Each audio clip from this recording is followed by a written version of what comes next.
Supporters of the People's United Party gathered at the Constitution Park in Belize City for a demonstration. The PUP had indicated that they would be bringing in their supporters from across the country to show their discontent with the manner in which Prime Minister Dean Barrow has been leading. Reporter Hipólito Novello has more in this report. The People's United Party flexed its muscle this morning as supporters marched through the streets of Belize City to show their discontent with the UDP administration. The rally, held under the team Save Belize Now, kicked off at Constitution Park and found its way to BTL Park. Leading the march was PUP leader John Briceño. We are very excited and we are very pleased and energized from the support that we're getting from the people. 1 week ago, we decided that we're going to bring people to Belize City to stand up for Belize, to show the Prime Minister and the UDP government that enough is enough. And never did I expect to see this crowd of people. Briceño estimates that the crowd was made up of about 5,000 supporters. From what I've been told, and I haven't seen, I heard the first estimate that the police gave us about 5,000 people. But by that time, we didn't have Toledo East had some delays.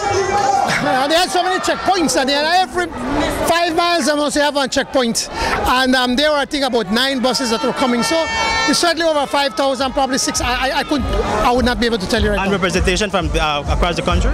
We have representation from the Corozal district, all the way from to the Toledo district. Every single district, every town, every city is represented here today with us. The purpose of the march was to grasp the attention of Prime Minister Dean Barrow and force his hand to stop what the PUP describes as corrupt practices done by UDP ministers and political appointees, specifically as it relates to the Auditor General's special report. Now we have a report, the Auditor General's report, that has clearly demonstrated that there has been corruption within the United Democratic Party government. And the people are now saying that enough. The Prime Minister can't continue to defend and protect his ministers.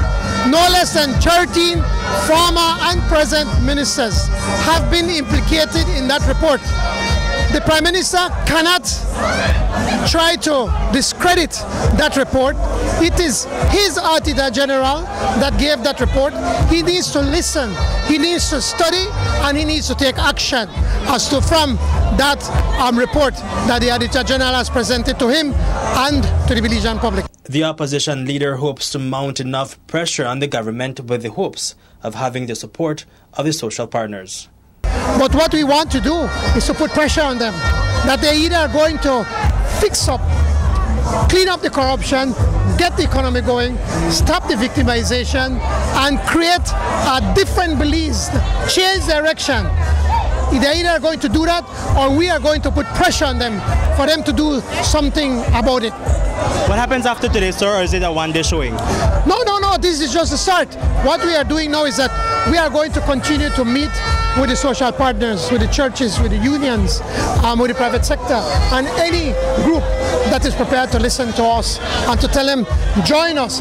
Let's forget party politics right now. This is about Belize. We cannot allow the Prime Minister to get away with the actions that have his cabinet ministers has taken. We can see that you are corrupt. We can see that you're a lame duck government. The people are saying enough, and the muscle of the People's United Party is alive and strong.